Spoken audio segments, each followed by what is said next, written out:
السلام عليكم ورحمة الله تعالى وبركاته.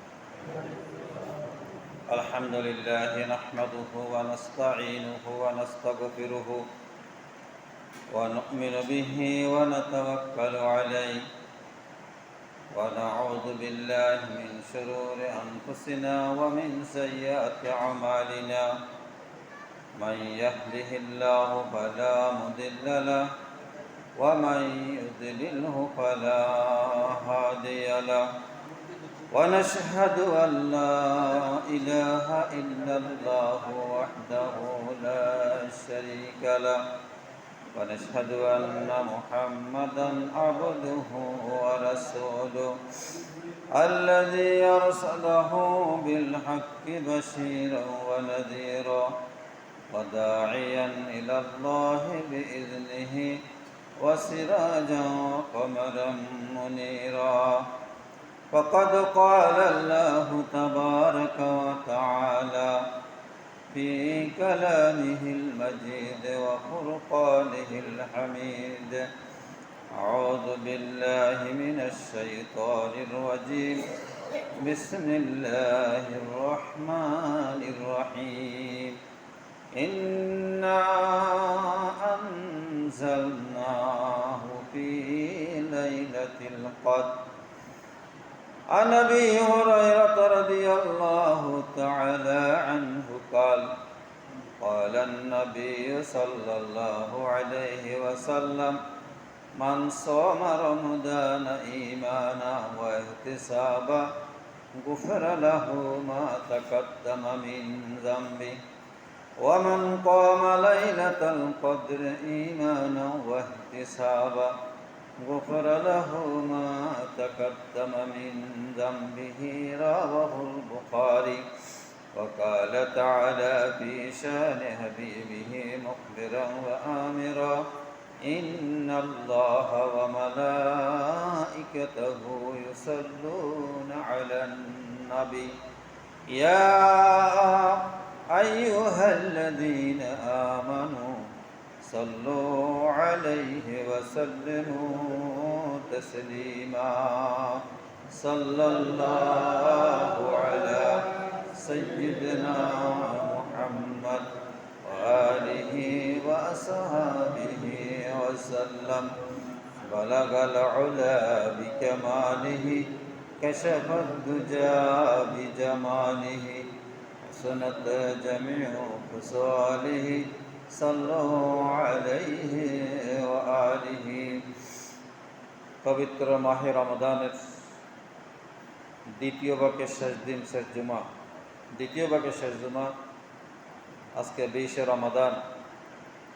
সালাতুল জুমার আদায়ের উদ্দেশ্যে আগত সম্মানিত রোজাদার ভাই বন্ধুগণ, মহান আল্লাহ সুবহানাহু ওয়া তাআলার মহান সমীপে অসংখ্য সশ্রদ্ধ শকর ও সুজুদ জ্ঞাপন করছি। সকলে বলি আলহামদুলিল্লাহ। যে মালিক আমাদেরকে সুস্থ রেখে রোজা অবস্থায় মসজিদে আসার, সালাতুল জুমা আদায়ের জন্য তৌফিক দান করেছেন। সালাত এবং সালাম প্রেরণ করছি প্রিয় নবী মুহাম্মদ রাসূলুল্লাহ সাল্লাল্লাহু আলাইহি ওয়াসাল্লাম। সম্মানিত ভাইসব, পবিত্র মাহে রমাদান আমাদের মধ্য থেকে একে একে শেষ হয়ে যাচ্ছে, বিদায় নিচ্ছে। আজকে মাহে রমজানের 20 তারিখ, 20 রমজান। সে নিরিখে আজকে জুমার আলোচনা অত্যন্ত গুরুত্বের দাবি রাখে। মোটামুটি মৌলিকভাবে দুটো বিষয় নিয়ে আজকে ইনশাআল্লাহ আলোচনা হবে। 1 নম্বরে ইতিকাফ, 2 নম্বরে লাইলাতুল কদর। ইনশাআল্লাহ অল্প সামান্য আলোচনা করব। ওমা তৌফিক ইল্লা বিল্লাহ। সম্মানিত ভাইসব, আজকে যে মুহূর্তে সারা বিশ্বের মুসলমান মহান মুনিবের নিকট আনুগত্যের মস্তক অবনত করে পবিত্র মাহে রমাদানের সিয়াম সাধনা করছে, সেই মুহূর্তে বিশ্বের অনেক জায়গায় মুসলিমের উপর অপর্যবরী গোলাবারুদ, ট্যাঙ্ক, কামানের বৃষ্টি বর্ষিত হচ্ছে। বিশেষ করে ফিলিস্তিনের জমিনে আমাদের রোজাদার ভাই ও বোনদের তাদের খাদ্যের, ইফতারির, সাহারির দারুণ সংকট, শিশু কিশোর, তরুণ যুবক বৃদ্ধদেরকে সেই ইসরায়েলি হায়নারা বৃষ্টির মতো গুলিবর্ষণ করে হত্যা করছে।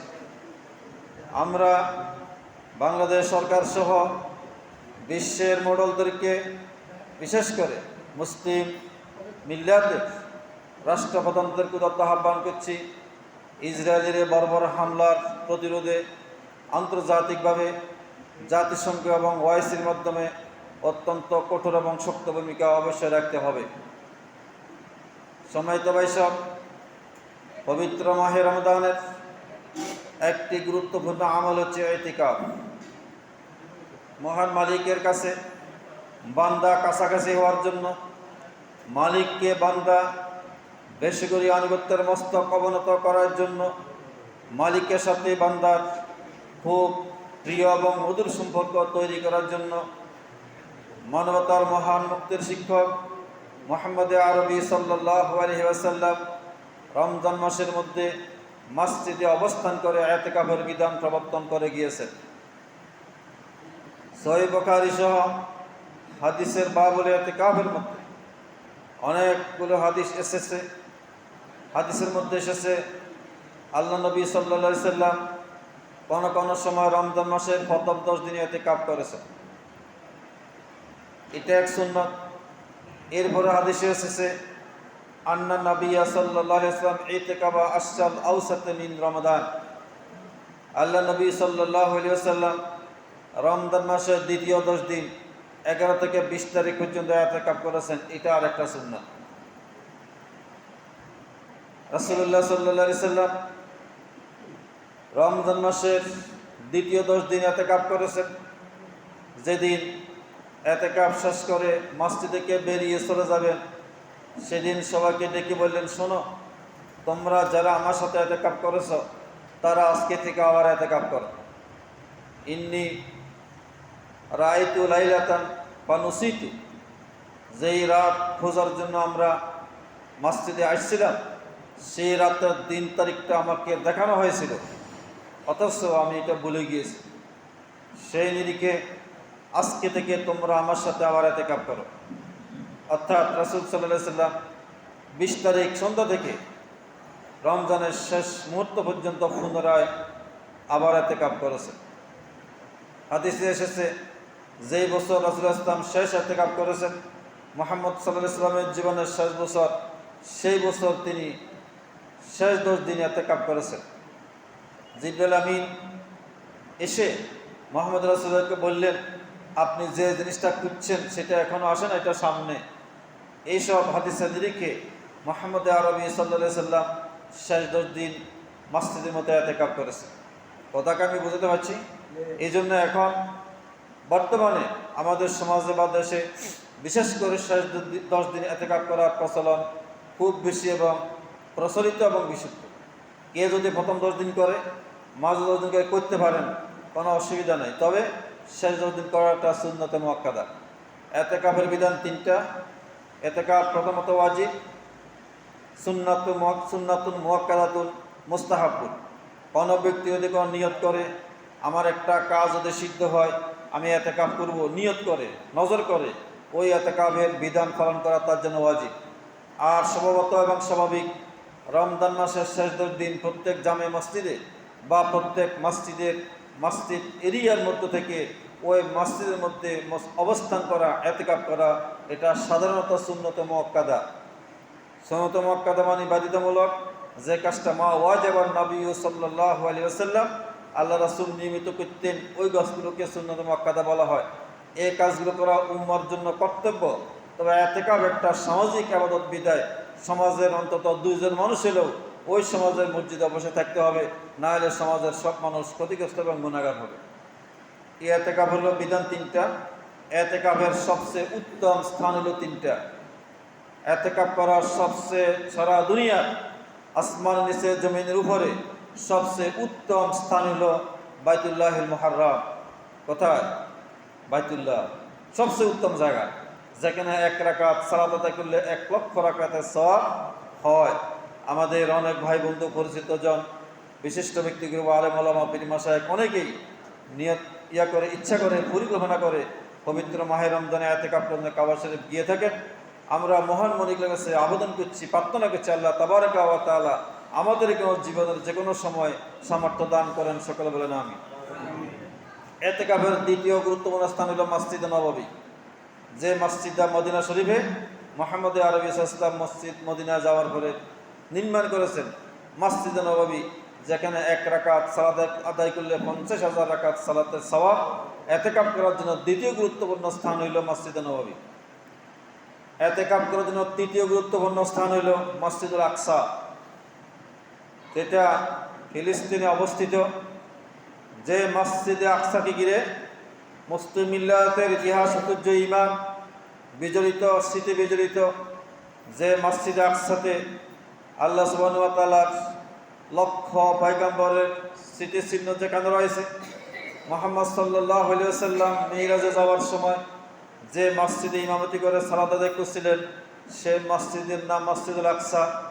আবহমান কাল থেকেই এই মসজিদে আকসা ফিলিস্তিন মুসলমানদের স্বর্গীয় ভূমি। দুনিয়ার ইতিহাসের সবচেয়ে বর্বর সন্ত্রাসী স্বৈরাচার ইসরায়েল সহ সেই পশ্চিমা দুনিয়ার কালো হাতের থাবা সে ফিলিস্তিনের উপর রয়েছে। আজকের এই মুহূর্তেও সেখানকার শিশু কিশোরেরা, আবল বৃদ্ধ, বৃদ্ধ বয়স্ক নারী পুরুষেরা বর্বর গুলির বর্ষণের শিকার। আমরা আজকের এই স্থান থেকে মহান মালিকের নিকট নিবেদন করছি, মহান মালিক যেন বদরের মতো, উহুদ, খন্দক, আহজাবের মতো আসমান থেকে সৈন্যবাহিনী ফেরেশতা প্রেরণ করে ইসরায়েলিদের সে সমস্ত সৈন্যকে নাস্তানাবুদ করে দেন। সকলে বলেন আমিন। সম্মানিত ভাইসব, ইতিকাফ মুহাম্মদ রাসূলুল্লাহ সাল্লাল্লাহু আলাইহি সাল্লামের সুন্নাহ। ইতিকাফান নবিয়্যা সাল্লাল্লাহু আলাইহি ওয়াসাল্লাম আশরাল আওয়াকিরা মিন রমাদান। সবগুলো বুখারীর হাদিস। আল্লাহ রাসূল সাল্লাল্লাহু আলাইহি ওয়াসাল্লাম রমজানের শেষ 10 দিন মসজিদের মধ্যে ইতিকাফ করতেন। এসব হাদিসের নিরিখে, হাদিসের ভিত্তিতে প্রত্যেক মসজিদের মধ্যে ইতিকাফ করা সুন্নতে মুআক্কাদা। প্রাপ্তবয়স্ক পুরুষগণ মসজিদে ইতিকাফ করিবেন। রাসূল আকরাম সাল্লাল্লাহু আলাইহি ওয়াসাল্লামের বিষয়ে বলা হয়েছে, ইতিকাফান নবী সাল্লাল্লাহু আলাইহি ওয়াসাল্লাম ফি আশরি আওয়াখির মিন রমজান ফি আমিল লাযী কুবিজা হাত্তা তাওয়াফাহু ওয়া ইতিকাফা আজওয়াজু মিন বাদিহি। বুখারীর হাদিস। যে বছর রাসূল সাল্লাল্লাহু আলাইহি ওয়াসাল্লাম ইন্তেকাল করেছেন, ওই বছর তিনি রমজানের শেষ 10 দিন ইতিকাফ করেছেন মৃত্যু পর্যন্ত। তিনি যখন মৃত্যুবরণ করেছেন, তার স্ত্রীরা ইতিকাফ করেছেন। এবার একটা বুখারী। তো এই হাদিস থেকে আইন প্রণয়ন করা সম্ভব যে পুরুষেরা মসজিদে ইতিকাফ করবে, নারীরা ঘরে ইতিকাফ করবে। কোথায়? ঘরে। পুরুষ, প্রাপ্তবয়স্ক পুরুষেরা, সুস্থ সবল মানুষগণ মসজিদে আসবেন। 10 দিনের জন্য দুনিয়ার মায়া ত্যাগ করে, ভালোবাসা ত্যাগ করে শুধুমাত্র মহান মালিকের, মহান আল্লাহ রাব্বুল আলামিনের ভালোবাসায় প্রাপ্ত হওয়ার লক্ষ্যে। দুনিয়ার কোনো সুবিধা তো নাই, সুবিধার প্রয়োজনে নয়, একমাত্র মহান আল্লাহ সুবহানাহু ওয়া তাআলার ভালোবাসা পাওয়ার জন্য, একমাত্র লাইলাতুল কদরকে পাওয়ার স্বার্থে, উদ্দেশ্যে আমরা যাদের পক্ষে সম্ভব আজকে যত 20 রমাদান আসর পরে মাগরিবের নামাজের আগেই মসজিদে এসে আপনাদেরকে অবস্থান করা লাগবে। আর মা বোনেরা, নারীরা ঘরের বাসার মধ্যে নির্দিষ্ট একটা নিরাপদ কক্ষে আজকে মাগরিবের আগে ঢুকে যাবেন এবং সকলেই মসজিদ যারা থাকবেন, ঘরে যারা থাকবেন, যখন ঈদ উল ফিতরের চাঁদ উদিত হয়েছে, সামাজিকভাবে এবং রাষ্ট্রীয়ভাবে নিশ্চিত হওয়া যাবে, তখন তিনি সেখান থেকে বেরিয়ে যাবেন। সম্মানিত ভাইসব, আসুন, ইতিকাফ করলে আপনার উপকার কি হবে? কি দরকার আছে না? প্রথম কথা হলো রাসূল সাল্লাল্লাহু আলাইহি ওয়াসাল্লাম ইতিকাফ করছেন, এটা সুন্নাত, সুন্নাত মুআক্কাদা।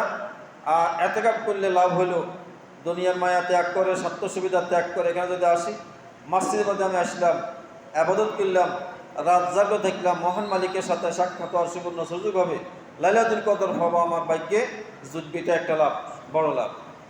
হাদিসের মধ্যে দুই রকম হাদিস আছে, আমি খুব খুঁজে বের করার চেষ্টা করছি। বাইহাকী শরীফের একটা হাদিসের মধ্যে আছে, রাসূল সাল্লাল্লাহু আলাইহি ওয়াসাল্লাম বলছেন, কোন ব্যক্তি যদি ইতিকাফ করে 10 দিন, সে ব্যক্তি 2টা হজ, 2টা উমরা করলে যে সওয়াব, ওরকম পরিমাণ সওয়াব সে পাবে। চিন্তা করেন আজকের বাজারে 2 বছরে 2বার হজ করতে কত টাকা লাগবে, 2বার 2টা উমরা করতে কত টাকা লাগবে, ধরেন না মোটামুটি প্রায় 16 লাখ টাকা, ঠিক না? বিভিন্ন কষ্ট মষ্ট ছাড়াও এই পরিমাণ সওয়াব দেবেন কে? আল্লাহর কাছে কি অসুবিধা আছে, অভাব আছে? না। রাসূল আকরাম সাল্লাল্লাহু আলাইহি ওয়াসাল্লাম বলছেন, কোন ব্যক্তি ইতিকাফ করলে এরকম 2টা হজ্জের 2টা উমরার সওয়াব সে পাবে। এটা বাইহাকী শরীফের হাদিস। আর একটা হাদিসের একটা গ্রন্থ আছে দাইলামি, এটা সর্বসাধারণ জানবার কথা না, বাইহাকী বিশ্ববিল ইমান। আরেকটা হাদিস গ্রন্থ দাইলামি, ওই দাইলামি শরীফের হাদিসের মধ্যে আছে, রাসূল সাল্লাল্লাহু আলাইহি ওয়াসাল্লাম বলছেন, কোন ব্যক্তি যদি রমজান মাসে ইতিকাফ করে তার অতীত জীবনের সকল গুনাহগুলো মাফ করে দিবেন কে? তা দরকার আছে না নাই?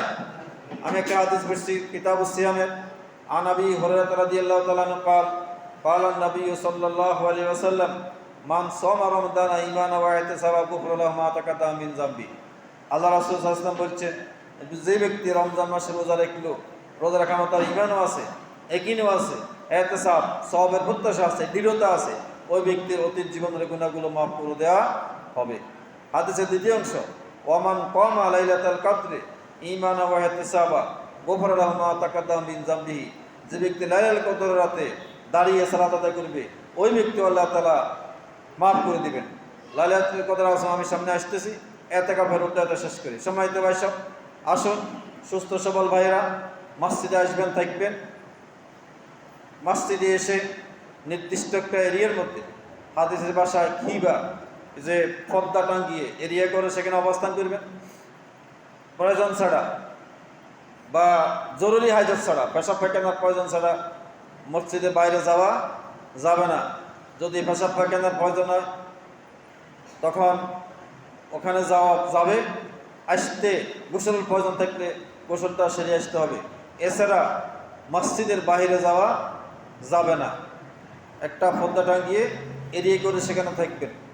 অপ্রয়োজনীয় কথাবার্তা বলা যাবে না, অশ্লীল বেহায়ামানা কথাবার্তা বলা যাবে না। আপনার বিয়ের বাড়ির, বিয়ানের বাড়ির, চোরকালের, বড়কালের, বয়স্ককালের, জুবানকালের, ওই যে চাষাবাদ, যে ব্যবসা বাণিজ্যে যত কথা মনে আছে স্মরণে থাকে, সব কথা বলে বলে সময় কাটালে এই সমস্ত আলাপ আলোচনা ইতিকাফ অবস্থায় করবেন না। কথাকে আমি বুঝাতে পারছি? আপনি তাসবিহ পড়বেন, তাহলিল পড়বেন, তাকবীর পড়বেন, কোরআন তেলাওয়াত করবেন, যদি সম্ভব হয় কোরআনের অর্থ ব্যাখ্যা পড়ার চেষ্টা করবেন, সামর্থ্য থাকলে অর্থ অনুবাদ সহ হাদিস পড়বেন, বা বিভিন্ন ইসলামিক বই থাকলে পড়বেন, নামাজ পড়বেন। আল্লাহ তাআলার ইবাদত যেটাকে বলে, এই কাজগুলোর মধ্য দিয়ে সময়টা অতিবাহিত হওয়া লাগবে। একদম সর্বক্ষণ ঘুমিয়ে থাকা যাবে না। আবার ঘুমতুম সব বন্ধ করে যদি শুধু না ইবাদত করেন, শরীর স্বাস্থ্য নষ্ট করে আপনি ইবাদত ভঙ্গ করে বাড়ি বা হাসপাতালে চলে যেতে হবে, ঠিক না? একটু অল্প অল্প ফাঁকা ফাঁকা ঘুমাইতে হবে। আর যারা বাইরে থেকে আসবেন, খাওয়া দাওয়া পরিবার থেকে কেউ না কেউ এনে দিবেন। বেশি বেশি ফোন ব্যবহার করবেন না, ফেসবুক ব্যবহার করবেন না। যারা বাড়ি কেউ আছে তারাও কোনো প্রয়োজন হলে এসে জিজ্ঞাসা করে যাবেন, এখানে বাড়ি বাজার, ওখান থেকে টেলিফোন করবেন না। কি কথা বলতে পারছি? নামাজে আসবেন, কি সুবিধা অসুবিধা জেনে যাবেন, বাদ তরকারি ইফতারে নিয়ে আসবেন। টেলিফোন রিসিভ করার দরকার নেই, টেলিফোন ডায়াল করার দরকার নেই। সম্মানিত ভাই সব, সম্ভব হলে টেলিফোনটা একদম অফ করে বাড়িতে রাখিয়েছি, যদি সম্ভব হয়। সম্ভব না হলে আনবেন, তো ব্যবহার করবেন। আর অন্যরাও ফোন করবেন না। যারা বাইরে থেকে আসবেন, ইতিকাফের যারা ভিতরে আছেন, পর্দার ভিতরে ঢোকার আগে আপনি গলা খাগড় দিয়ে বা সালাম দিয়ে বা কোনোভাবে বুঝাতে চাইবেন যে আমি মসজিদে আসছি, আপনার ভিতরে আসতে চাই, বা অনুমতি চাইবেন। এমন তো অবস্থা হইতে পারে উনি সেখানে ঘুমাচ্ছে, যে অবস্থা আপনি সেখানে ঢোকা উচিত নয়, ঠিক না? বাইরে থেকে আসতে আপনি সালাম দিয়ে বা কোনো ইশারাঙ্গিতে বুঝাইবেন যে আমি ভিতরে আসতে, উনি সেখানে প্রিপেড বা প্রস্তুত থাকবেন আপনার সাথে সাক্ষাৎ দেওয়ার জন্য। আর যারা থাকবেন মসজিদে, চেষ্টা করবেন উত্তর দিকে মাথা দিয়ে রাখার জন্য। এমনি সম্ভবত উত্তর দিকে মাথাতে রাসূলুল্লাহ সুন্নাত। শোয়ার অবস্থায় উফুট হয়ে শোয়া যাবে না, যেটাকে আমরা আঞ্চলিক ভাষা যদি বুঝে আপনাকে উঠতে শোয়া যাবে না। আপনাকে বোঝার জন্য বলছি, আমি আঞ্চলিক ভাষা ব্যবহার করি না। উফুট হয়ে শোয়া যাবে না, কায়ত হয়ে শুবেন। আর যদি বেশি প্রয়োজন হয় শীত হয়ে শোয়া যাবে। শীত হয়ে যদি শুতে হয় হাদিসের ভাষ্য অনুযায়ী, আমি সময় করার জন্য হাদিসের আবাদগুলো বলছি না, ফা দুইটা লম্বা লম্বিও রাখা যাবে, অথবা সোজা করে ফ্লোরে রেখে একটার উপরে একটা রাখা যাবে। আপনি একটা ভাগে যদি খাড়া করে রাখেন, ওই অবস্থায় আর একটা পা তার উপর উঠান, ওই অবস্থা হাদিসে মসজিদে শোয়া নিষেধ। আমি কি কথা বুঝতে পারছি? একটা ভাগে এভাবে খাড়া করে রাখি, আর একটা ভাগ যদি উপরে না করে উঠান, তাহলে কি পরিবেশ পরিস্থিতি খারাপ হবে না?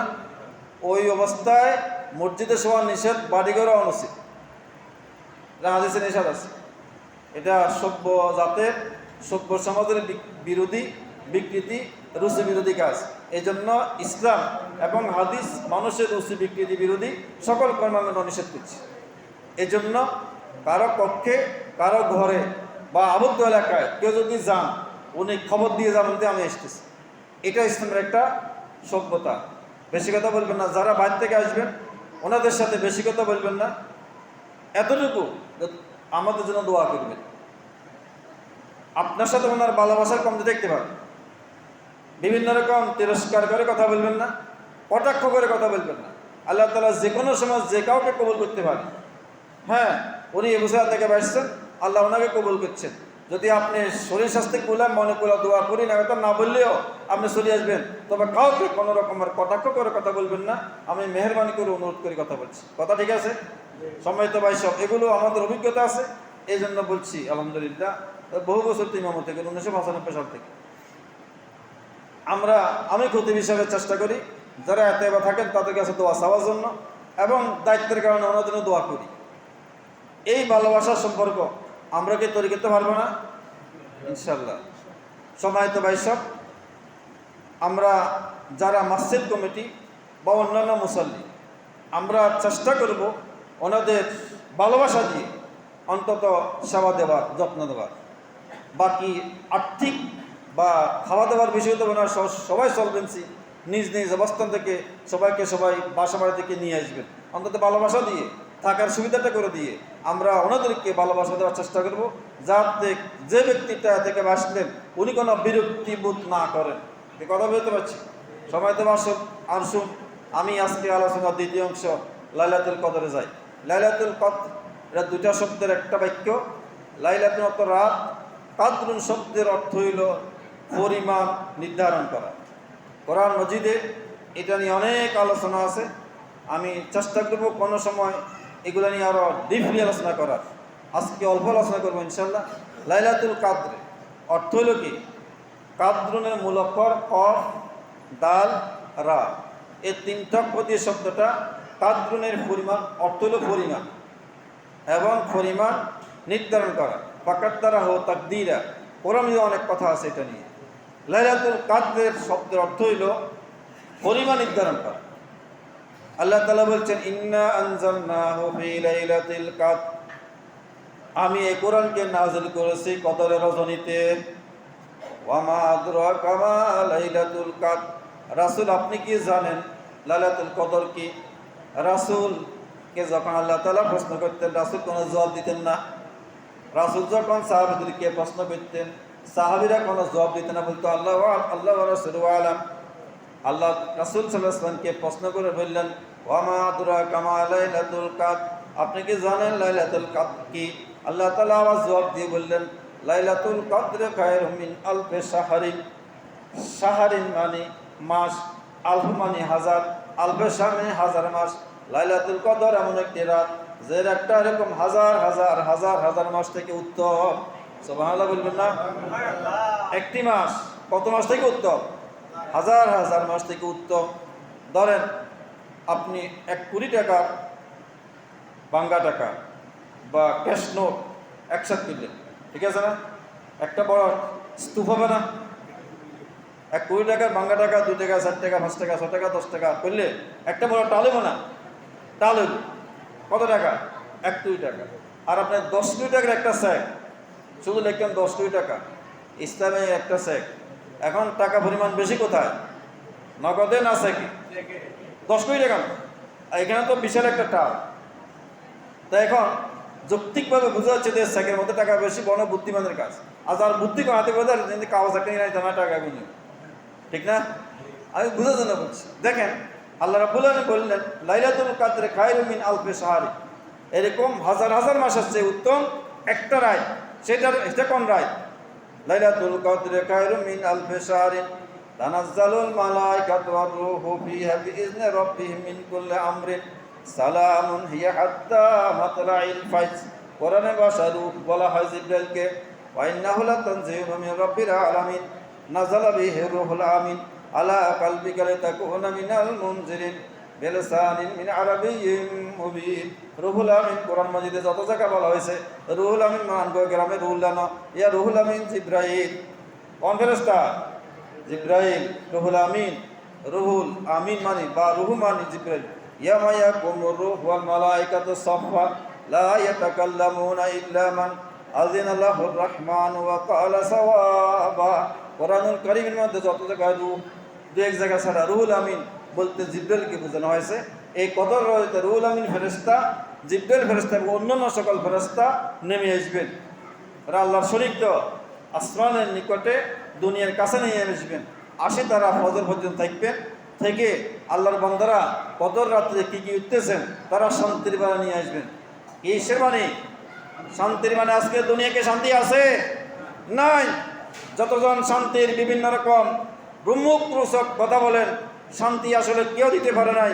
শান্তি একমাত্র দিতে পারবেন মহান আল্লাহ। কে? আল্লাহ।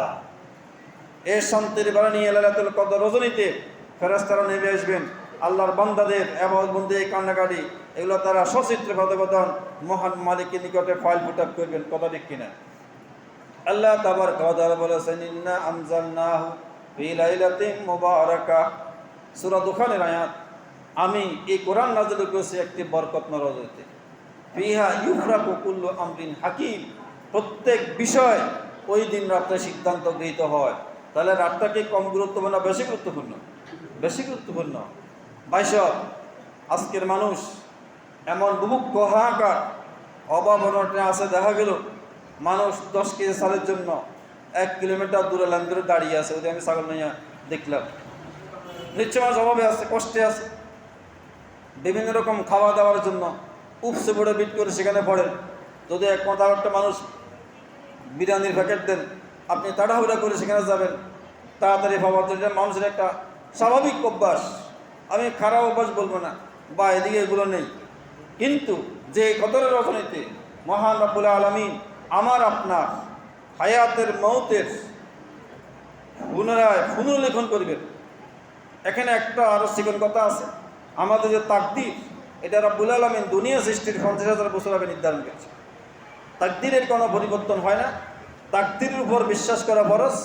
তাকদীরের উপর বিশ্বাস অত্যন্ত জটিল। আকীদার ভাষায় আমি অন্য সময়গুলো বলবো ইনশাল্লাহ। কিন্তু কদর রজনীতে মানুষের সাম্প্রতিক সময়ের বিষয়গুলো পুনর্নির্ধারণ করা হয়। কে কোন সময় ভালো মন্দের অবস্থার সম্মুখীন হবে, তার হায়াত তার কতদিন থাকবে, সে কোন অবস্থায় কী হবে, তার রিজিক কী হবে, ভাগ্যে কী হবে, কে কোন দিন বিদেশ যেতে পারবে না, এই সমস্ত ভবিষ্যৎ জীবনের বিষয়সমূহ আল্লাহ রাব্বুল আলামিন লাইলাতুল কদর রজনীতে নির্ধারণ করেন। এই জন্য এই রাতে আল্লাহ রাব্বুল আলামিন কোরআনুল কারীমকে আরশ আজিম থেকে দুনিয়ার নিকটবর্তী আসমানে নাযিল করেছেন এবং সেই দুনিয়ার নিকটবর্তী আসমান থেকে মুহাম্মদ আরবি সাল্লাল্লাহু আলাইহি ওয়াসাল্লামের উপরে 23 বছর সময় ব্যাপী নাযিল হয়েছে। যেহেতু কোরআন মজিদ আরশ আজিম থেকে দুনিয়ার নিকটতম আসমানে একসাথে একবার নাযিল হয়েছে লাইলাতুল কদর রজনীতে, ওই জন্য আল্লাহ তাআলা বলছেন ইন্না আনজালনাহু ফি লাইলাতুল কদরে, এই কোরআনকে আমি নাযিল করছি লাইলাতুল কদর রজনীতে। কোরআন ওই রাতে নাযিল হওয়ার কারণে, কোরআনের গুরুত্বের কারণে, কোরআনের দামের কারণে লাইলাতুল কদরের ওই রাতটার দামও অনেক বেড়ে গেছে। বেড়ে দিয়েছেন কে?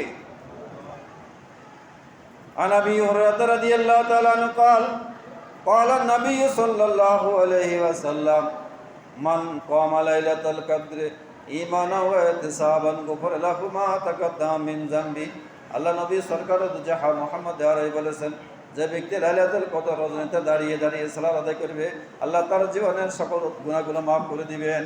قال النبي صلى الله عليه وسلم تحروا লাইলাতুল কদর ফি আশরিল আওয়াখির মিন রমজান ফি বিত্রিন। অনেক হাদিসে ভাষায় আল্লাহ রাসূল সাল্লাল্লাহু আলাইহি ওয়াসাল্লাম বলছেন, তোমরা রমজান মাসের শেষ 10 দিনে লাইলাতুল কদরকে তালাশ করো। আল্লাহ রাসূল সাল্লাল্লাহু আলাইহি ওয়াসাল্লাম বলছেন, তোমরা রমজান মাসের শেষ 10 দিনের বেজুর রাত্রিসমূহের মধ্যে লাইলাতুল কদরকে খোঁজ করো। ওয়াকাল নবী সাল্লাল্লাহু আলাইহি ওয়াসাল্লাম তাহারাউ লাইলাতুল কদর ফি আশরি আওয়াকির রমজান হিনা তাসিয়াতুন তাবকা ওয়া সাবিয়াতুন তাবকা ওয়া খামাসাতুন তাবকা ওয়া সালাসাতুন তাবকা আও কামা ক্বালা নবী আলাইহি সাল্লাতু ওয়াস সালাম রাওয়াহুল বুখারী। আল্লাহ নবী সাল্লাল্লাহু আলাইহি ওয়াসাল্লাম বলছেন, যখন রমজান মাসের 9 রাত বাকি রাখে তখন লাইলাতুল কদর খোঁজো, যখন 7 রাত বাকি থাকে তখন লাইলাতুল কদর খোঁজো, যখন 5 রাত বাকি থাকে তখন লাইলাতুল কদর খোঁজো। তার মানে কি বেজর রাত্রিসমূহ। সে নিরিখে আজকে 20 রমজান, আজকে দিবাগত রাত তাবকা তাসিয়াতুন 9 রাত বাকি থাকার মাস রাত, অর্থাৎ আজকে 20 তারিখ দিবাগত রাত 21 রমজানের রাত, আজকে রাত্রেও লাইলাতুল কদর হওয়ার সম্ভাবনা থাকতে পারে। রাসূল ইসলাম বলছেন যে লাইলাতুল কদর লক্ষণ, আমি রাত্রে লাইলাতুল কদর পালন করলাম, দেখলাম বাইরে বৃষ্টি হচ্ছে এবং বৃষ্টির পানিগুলো মসজিদে নববীর ছাদ থেকে বেয়ে মসজিদের ভিতরে ফুটলো, রাসূলের গায়ে ফুটলো, চোখে ফুটলো। হাদিস বর্ণনাকারী সাহেব বললেন, আমি সচক্ষে দেখলাম রাসূলের মাথার মধ্যে ফ্যাঁক এবং কাদা লাগলো। কারণ মসজিদে নববীতে তখন এরকম ছাদ ছিল না, খেজুর ফাতা দিয়ে তখন মসজিদে নববীর ছাদটা দেওয়া ছিল। খেজুর ফাতাগুলো বেদ করে বৃষ্টির পানি ফুটলো, বাইরেও বৃষ্টি ছিল, মেঘ ছিল, অতি গরমও নয় অতি ঠান্ডাও নয়, মসজিদের ভিতরে পানি পড়েছে এবং রাতটা অতি উজ্জ্বল, সকালবেলা একটু মিটমিট আলো। এইগুলো হলো লাইলাতুল কদর হওয়ার কিছু লক্ষণ। আমরা সেই লক্ষণ হয়তো সিন করতে পারবো না, কিন্তু আমরা 9 রাত বাকি থাকা, 7 রাত বাকি থাকা এগুলো তো নির্ধারণ করতে পারবো। আমরা আজকে থেকে আল্লাহ রাসূল আসলাম বলছেন, যখন লাইলাতুল কদর আসতো রাসূল ইসলাম ভালো করে সাদ্দা মিজারাহ কাপড় চোপড়ের পারিবারিক প্রস্তুতি নিতেন, ওয়াইকা জাহালাও পরিবার পরিজনকে জাগ্রত করে রাখতেন, প্রস্তুতি নিয়ে মসজিদে দেখতেন, বাসা দেখতেন, লাইলাতুল কদর পালন করতেন। লাইলাতুল কদর কোনো অনুষ্ঠানের নাম নয়, আনুষ্ঠানিকতার নাম নয়, কোনো প্রতিষ্ঠানিকতার নাম নয়। এটা শুধুমাত্র ইবাদতের মাস, ইবাদতের রাত। নিরেট ব্যক্তিগতভাবে সম্ভব হলে গোপনীয়তা রক্ষা করে বা একসাথে ইবাদত করার নাম হলো লাইলাতুল কদর। নিজের সুপের পানি ফেলে, নিজের আবেগ ব্যবহার করে, নিজের সামর্থ্য অনুযায়ী মহান মালিকের কাছে নিজের জীবনের সকল গুণের জন্য, অপরাধের জন্য ক্ষমা চাওয়া, ইবাদত করা, দুনিয়ার কোনো প্রয়োজনীয়তা থাকলে সেগুলো চাওয়া, এটা আল্লাহ তাআলার নিকট লাইলাতুল কদরের করণীয়। আমরা চেষ্টা করব কোরআন তেলাওয়াত করার, কোরআন খতম করার, খতমগুলো মনোনীত করার এবং বিশেষ করে তাহাজ্জুদ সালাত আদায় করে আল্লাহ তাআলার কাছে কান্নারি করার। মহান রব্বুল আলামিন আমাদেরকে আমাদের প্রয়োজনে, ব্যক্তির প্রয়োজনে, ব্যক্তির আবেগ উদ্দীপনা দিয়ে আমরা যেন মহান মালিকের নিকট, মহান আল্লাহ সুবহানাহু ওয়া তাআলার নিকটে আমরা এই বাকি 10 দিন মাহে রমজানের কাটাতে পারি। আমি আমার জন্য, আমার মা বাবার জন্য ক্ষমা চেয়ে নিতে পারি, ইবাদত বন্দি বেশি বেশি করতে পারি, বা কিছু কম ঘুমান, এদের হয়তো পর্যাপ্ত ঘুমানো যাবে ঠিক না, ঘুমটুম কিছু কমাই, একটু চেষ্টা করি ব্যবসা বাণিজ্য কিছু কমাই, দান দেওয়ার কিছু কমাই, যা জানালে কিছু কমা, যাতে 10টা দিন বেশি করে আমরা মহান মালিকের নিকট প্রার্থনা করে ইবাদত বন্দি কাটতে পারি। সে তৌফিক মহান মালিকের প্রার্থনা করছি। আপনাদেরকেও সে উদাত্ত আহ্বান করে আজকে এই আলোচনা আমি শেষ করছি। এরপরে কোনো প্রয়োজন থাকলে বা আমার সাথে যদি কোনো প্রয়োজন থাকে, কোনো মাসালাগত কোনো বিষয় প্রয়োজনে আমাকে ফোন করবেন, আমি জবাব দেওয়ার চেষ্টা করব ইনশাআল্লাহ। হাযা মিন ইনদি ওয়া ইলমু ইনদাল্লাহ। আসসালামু আলাইকুম ওয়া রাহমাতুল্লাহি তাআলা ওয়া বারাকাতুহু।